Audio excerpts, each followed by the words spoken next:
आगे बढ़ते हैं और दमोह से खबर आपको बता रहे हैं, जहां पर 34 लोगों के पटाखा लाइसेंस निरस्त कर दिए गए हैं। कलेक्टर ने लाइसेंस धारियों पर बड़ी कार्रवाई भी की गई है। नियम के अनुसार ये काम नहीं कर रहे थे और इसी के तहत ये एक्शन लिया गया। नियमानुसार काम की इन्हें मोहलत भी दी गई थी, लेकिन इन्होंने उसमें सुधार नहीं किया। कलेक्टर सुधीर कुमार कोचर ने ये कार्रवाई की है। पटाखा फैक्ट्री हादसे के बाद, जो हरदा में हादसा हुआ पटाखा फैक्ट्री में, उसके बाद ये कार्रवाई हुई। दमोह में भी एक हादसा हुआ था पटाखा फैक्ट्री में, और उसके बाद ये बड़ी कार्रवाई अंजाम दी है। प्रदेश के अन्य स्थानों पर भी हादसे के बाद दमोह में ये बड़ी कार्रवाई हुई है। एक तरफ दमोह के जो पीड़ित हैं वो भी अभी तक मुआवजे और अन्य चीजों की मांग कर रहे हैं, और दूसरी तरफ ये कार्रवाई भी हुई है।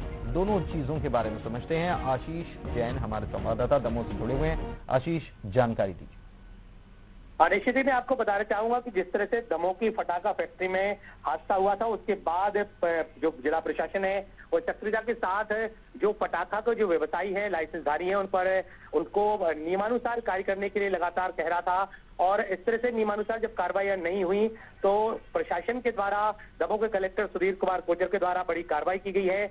24 लाइसेंस जो धारी थे उनकी लाइसेंस को निरस्त कर दिया गया है। पहले उन्हें निलंबित किया गया था और उसके बाद निरस्त किए जाने की कार्रवाई की गई है। मालूम हो कि दमोह में जो पटाखा विस्फोट हुआ था उसमें 7 लोगों की मौत हुई थी। हादसे में बड़ा मामला सामने आया था और प्रदेश में भी एक और हादसा हुआ था। उसके बाद जिला प्रशासन पूरी तरह से अलर्ट था और इस कार्रवाई को लेकर के अब 34 लाइसेंसधारियों के पटाखा जो लाइसेंस है वो निरस्त किए गए हैं। दमोह से ये बड़ी कार्रवाई। जो हताहत हुए उनके बारे में कुछ जानकारी है क्या?